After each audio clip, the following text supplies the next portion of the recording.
Maka semua jemaah kami yang hadir terkesima dan tanpa sadar kami mengatakan Allahu Akbar. Orang-orang Palestina yang lain yang ada di Masjidil Aqsa juga tersenyum dan mereka mengepalkan tangan Allahu Akbar. Mau copy paste pahala puasa para penghafal Quran? Yuk ikut sedekah menu buka puasa untuk para penghafal Quran.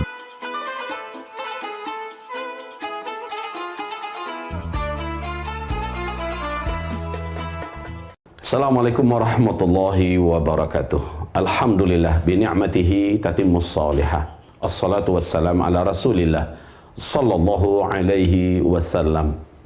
Baru malam tadi kami kembali dari tanah suci Masjidil Aqsa setelah dari Masjidil Haram dan Masjid An-Nabawi. Kami menyelenggarakan acara Isra Mi'raj Akbar di sana. Minal Masjidil Haram ilal Masjidil Aqsa. Jumlah jamaah yang membersamai dan Buya bimbing lebih kurang 130 sampai 140-an orang. Alhamdulillah perjalanan seluruhnya dalam pertolongan Allah. Lancar, mudah, aman, barokah. Alhamdulillah seluruh jamaah sehat walafiat, tidak ada yang kececer, tidak ada yang hilang, bahkan sampai kembali ke tanah air semuanya dalam keadaan utuh, selamat, bahkan tidak ada satupun bagasi yang juga hilang. Dengan ma'unatullah kami telah menikmati 3 tanah suci sekali lagi dengan izin Allah Subhanahu wa taala. Tentu di satu sisi kedatangan kami yang berkunjung ke sana dengan izin Allah untuk memberikan perhatian kepada Palestina dan mengulurkan bantuan sesanggup dan sedaya yang ada pada seluruh jamaah. Hadirin yang kami cintai, di satu sisi yang lain, nun jauh 100 km dari jarak Masjidil Aqsa sedang terjadi mobilisasi kejahatan yang sangat terstruktur, sistematis, kejahatan yang sangat bengis biadab sepanjang sejarah, dan ini dibuat oleh bangsa yang paling terkutuk, terlaknat. Dia adalah Zionis Israel. Saudaraku yang kami cintai, jalur Gaza untuk kondisi terkini sebagaimana dikatakan oleh rakyat Palestina kepada kami, marhaban bikum ya dhuyufar rahman, selamat datang wahai para tamu-tamu Allah di tanah dan di bumi Palestina yang diberkahi. Insya Allah di tempat ini, kata mereka, suatu kami memberikan tausiah tabligh akbar Isra Mi'raj kita di dalam Masjidil Aqsa antara maghrib dengan Isya. Itu tepat pada hari Jumat kemarin, tepatnya ya, Jumat kemarin, Masya Allah, kami masuk dan kami berikan tabligh akbar. Lalu datanglah orang-orang Palestina, orang-orang yang perlente, tampilannya juga sangat berwibawa, dan orang-orang yang sangat berpendidikan. Mereka datang berkata, ini tempat adalah tanah suci Masjidil Aqsa. Di bumi ini, bumi Palestina, akan diumumkan nanti ke pemerintahan Islam seluruh dunia, pusatnya di sini. Maka barakah atas kedatangan kalian. Dan saudaraku, ada pesan yang sangat menyentuh di dalam hati kami. Apa kata mereka? Demi Allah, kami agak sedikit aneh dengan umat Islam. Kami agak merasa heran, sementara orang-orang kafir di luar sana, di negara-negara sana, masih bergelora, masih bangkit dengan sepenuh keyakinan, kepercayaan bahwa kami adalah dijajah, kami dizalimi, dan penjahatnya adalah Israel. Tetapi kami juga banyak melihat orang-orang Islam di berbagai negeri, wabil khusus Arab. Dan sudahlah, katanya, kami tak peduli dengan Arab dan kami juga tidak akan pernah berharap satu titik pun kepada Arab. Tapi di Asia Tenggara, juga termasuk di Indonesia, Masya Allah, tabarakallah fikum, ada orang-orang beriman di sana yang tidak henti-hentinya mendoakan kami kepada Allah. Dan itu yang paling kami perlukan, yang paling kami tunggu. Dan juga tidak henti-hentinya mengulurkan bantuan dan terlibat di dalam upaya-upaya yang bisa membuat perjuangan di sini terus berjalan. Akan tetapi mayoritas semangat yang ada itu hanya sesaat, dan itu selalu terjadi. Semangat itu hanya sesaat.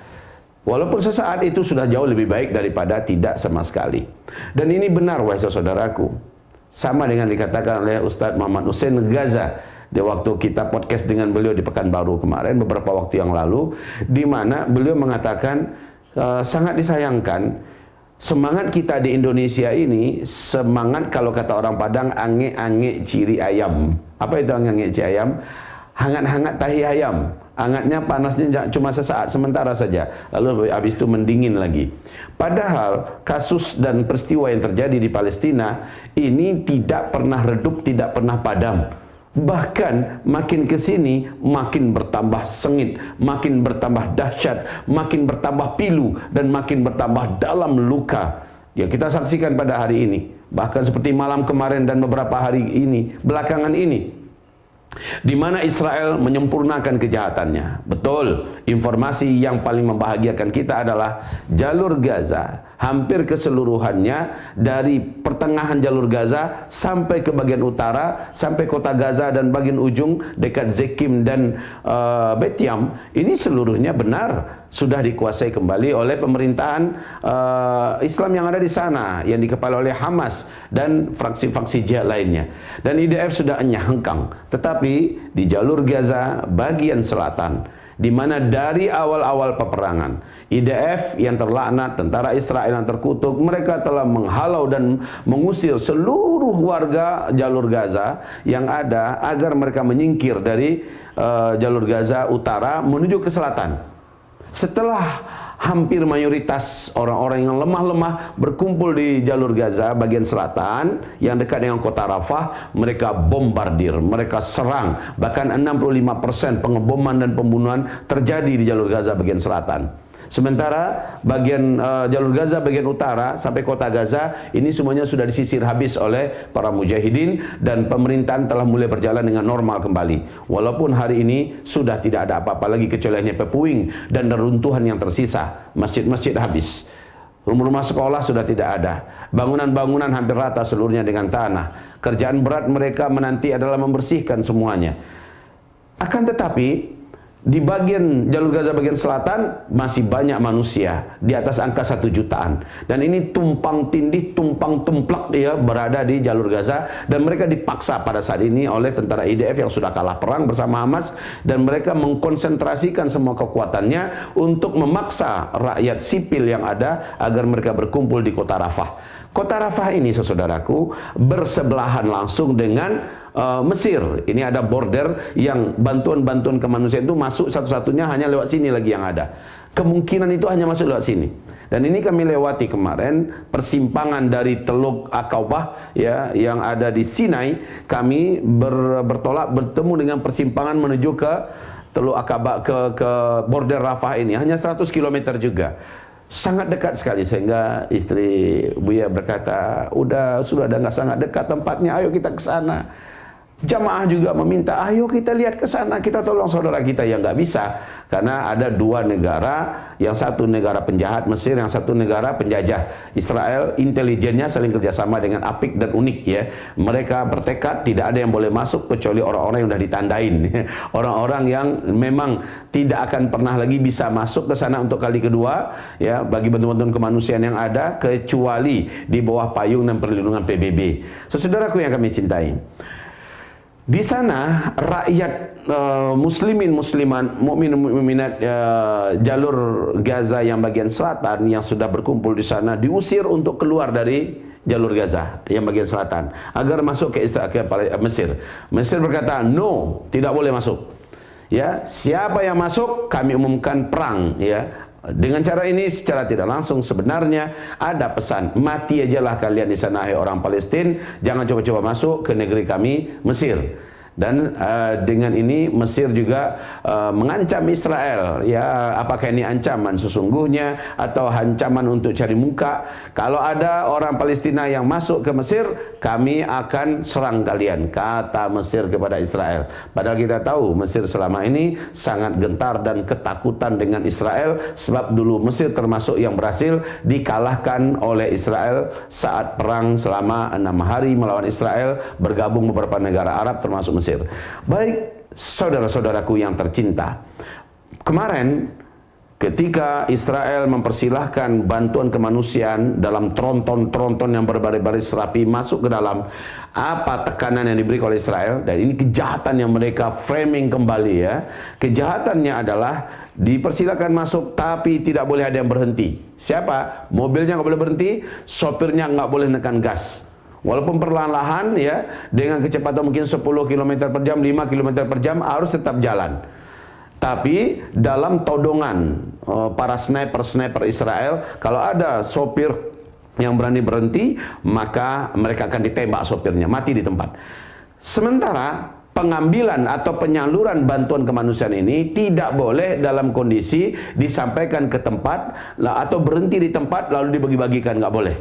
Jadi kalau begitu terus jalan, dan orang-orang yang perlu dari rakyat Gaza, jalur Gaza Palestina yang ada terkumpul di jalur Gaza bagian selatan ini, mereka yang terpaksa harus naik ke atas bus sambil jalan. Mereka naik ke atas bus, mereka yang buka, ada yang harus mereka bongkar. Kesannya seperti menyamun, kesannya seperti menjarah. Dan memang framing seperti ini yang ingin diciptakan oleh penjajah Israel dengan IDF-nya. Mereka buat suasana seperti ini, lalu mereka shouting, mereka sebarkan, dan mereka katakan, nih lihat penjarahan terjadi di Gaza, orang-orang Gaza menjarah bantuan kemanusiaan sebelum sampai ke tempatnya. Padahal setelah itu pun mereka lakukan dengan paksa, ya, di bawah tekanan. Itu pun rakyat Palestina yang berhasil mendapatkan remehan dan recehan-recehan bantuan tadi, mereka saat akan menikmati, mereka juga ditembakin, dibom, biadab sekali. Jadi saudara-saudaraku yang tercinta, inilah keberanian dan kehebatan Israel. Mereka hanya menyerang kepada yang tidak bisa memberikan pembalasan, perlawanan. Mereka hanya memburu dan mentargetkan yang tidak punya apa-apa. Anak-anak kecil, wanita-wanita, lelaki-lelaki lemah, ya. Ini yang sanggup mereka bantai. Sementara berhadap-hadapan dengan para pejuang, tidak ada satu hari pun terdengar kisahnya dan terpublikasikan kecuali mereka dijadikan pecundang oleh para pejuang yang ada. Saudara-saudaraku, jadi kalau begitu keadaannya dan kondisinya, tidak boleh, tidak benar kita berhenti dan semangat kita juga meredup. Tidak boleh. Prinsip kita, selama Palestina belum merdeka, saya juga tidak akan berdiam diri. Selama rakyat Palestina masih ada, masih hidup, saya harus tetap menopang, mendukung, dan mensupport mereka. Saya harus kirimkan makanan, saya harus kirimkan senjata, saya harus kirimkan bantuan apa saja yang memungkinkan mereka tetap bisa bertahan, hidup, dan melawan. Begitu saudaraku. Selagi saya masih hidup, selagi Palestina belum merdeka, selagi ada rakyat Palestina masih hidup terjajah, saya akan tetap perhatikan mereka. Jadi, kalau kita perhatikan urutan prioritas pada hari ini, Indonesia penting. Pilpres kita yang lagi carut-marut sekarang ini, penting kita urus juga. Urusan keluarga dan pekerjaan kita, penting sekali kita urus. Kalau boleh kita membuat skala prioritas, urutan manakah yang harus nomor satu? Jawabannya adalah Palestina. Loh, kok begitu? Karena Rasulullah yang menyatakan di dalam hadis sahih riwayat Imam Muslim, wallahi la yu'min, wallahi la yu'min, wallahi la yu'min. 3 kali Nabi menampik, 3 kali Nabi mengatakan tidak ada iman, tidak ada iman, tidak ada iman. Siapa ya Rasulullah? Orang yang perutnya kenyang, bisa tidur, sementara ada saudara muslimnya kelaparan, tapi dia tidak bertindak, dia tidak berbuat. Jadi kalau begitu, kondisi lapar ini, karena mereka manusia, mereka hidup, dan mereka butuh makan minum setiap hari, mereka butuh fasilitas untuk bertahan hidup setiap hari, maka setiap hari kita harus peduli dengan mereka. Setiap hari kita harus perhatian dengan mereka. Sudah ada pesan kami, siapkan satu kencelengan khusus. Setiap keluarga, siapkan satu kencelengan khusus. Setiap kita makan pagi, ini untuk makan pagi, wahai saudara Palestinku. Ini untuk makan siang, wahai saudara Palestinku. Ini untuk makan malam, wahai saudara Palestinku. Begitu. Setiap hari. Di samping itu tambahkan, ini untuk peluru untuk kalian berperang, wahai untuk melawan. Ini untuk beli pisau untuk kalian, wahai saudara kami Palestina. Ya, sampai seperti itu saudaraku. Jangan kalian diam saja, kami mensupport kalian. Begitu saudaraku. Jadi di waktu yang sama kita berdoa kepada Allah, ya Allah, ya Rabb, ya Allah, ya Aziz, ya Qahar, ya Jabbar, ya Qawi, ya Matin. Doakan kepada Allah agar Allah membela saudara kita yang ditindas, dizalimi, dibantai tanpa henti-hentinya oleh makhluk-makhluk biadab, manusia-manusia yang lebih jahat daripada binatang buas di tengah hutan sana, Zionis Israel. Saudara-saudaraku, doakan mereka. Apa sih beratnya kita mendoakan mereka? Kita doakan Indonesia kita, tapi doakan Palestina kita yang tercinta. Sebab apa? Jika Indonesia bisa berubah dengan doa kita, dengan peras keringat kita, dengan sedekah dan infak kita, perubahan yang terjadi di Indonesia hanya akan merubah Indonesia. Tapi kalau seandainya Palestina yang berubah, Palestina yang merdeka, maka yang akan berubah adalah peradaban dunia. Karena janji Rasulullah demikian, bahwa kemenangan umat Islam di akhir zaman ditandai dengan kemenangan Palestina. Ketika Palestina dan di Baitul Maqdisnya merdeka, diumumkanlah Khilafatul Islamiyah, fase kelima pun berdiri. Seluruh dunia pada waktunya saat itu akan kembali di bawah pimpinan Islam. Allahu Akbar. Persis seperti bapak-bapak kami di Masjidil Aqsa yang berkata, di sini akan berdiri nanti Khilafatul Islamiyah. Di sini di Baitul Maqdis ini akan menjadi markas dan pusat utama pemerintahan Islam memimpin peradaban dunia, dan itu tidak lama lagi dengan izin Allah katanya. Maka semua jemaah kami yang hadir terkesima dan tanpa sadar kami mengatakan Allahu Akbar. Orang-orang Palestina yang lain yang ada di Masjidil Aqsa juga tersenyum dan mereka mengepalkan tangan. Allahu Akbar. Masya Allah saudaraku. Jadi perubahan yang terjadi di Indonesia dibandingkan dengan perubahan yang terjadi di Palestina sama-sama penting. Tapi kalau kita dipaksa membuat urutan, maka urutan pertama haruslah Palestina. Ini terkait tentang pembuktian iman kita dan bagaimana cara kita bisa mempertahankan eksistensi iman kita dalam pengakuan ilahi, pengakuan Allah Subhanahu wa taala. Sementara tentu saja di depan mata kita yaitu Republik Indonesia, kita tidak akan menggelengkan kepala, kita tidak akan cuai dan cuek saja, tetap kita akan memberikan andil yang sangat besar. Tetap kita mengikuti terus dan ikut membersamai seluruh orang yang sedang berjuang untuk menegakkan keadilan di Indonesia ini. Tetapi sekali lagi jangan pernah kita dingin tentang Palestina. Jangan lupakan Palestina walau hanya satu hari, karena mereka dalam setiap hari butuh makan, butuh minum, butuh pakaian, butuh segala sarana untuk hidup mereka yang asasi. Allah. Kemarin kami berjumpa dengan orang-orang saleh, ya, orang-orang yang benar-benar memperjuangkan nasib Palestina dari rakyat Palestina. Mereka berkata kepada kami, pada saat ini kami sedang membuat proposal agar kita bisa membangun rumah-rumah darurat. Rumah-rumah darurat, ya, di mana satu unit rumah ini untuk warga Palestina yang masih hidup memerlukan antara 4.000 sampai 5.000 US dollar, dan dengan itu bisa kita buatkan rumah. Dan rumahnya bisa kita lihat standar Timur Tengah, ya, standar Israel punya juga, yaitu dalam bentuk ya, silakan dilihat nanti di layar kaca kita atau di YouTube kita bagaimana rumah-rumah darurat yang bisa berjalan.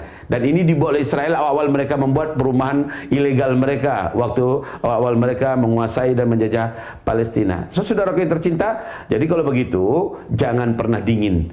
Apalagi bulan Ramadan besok.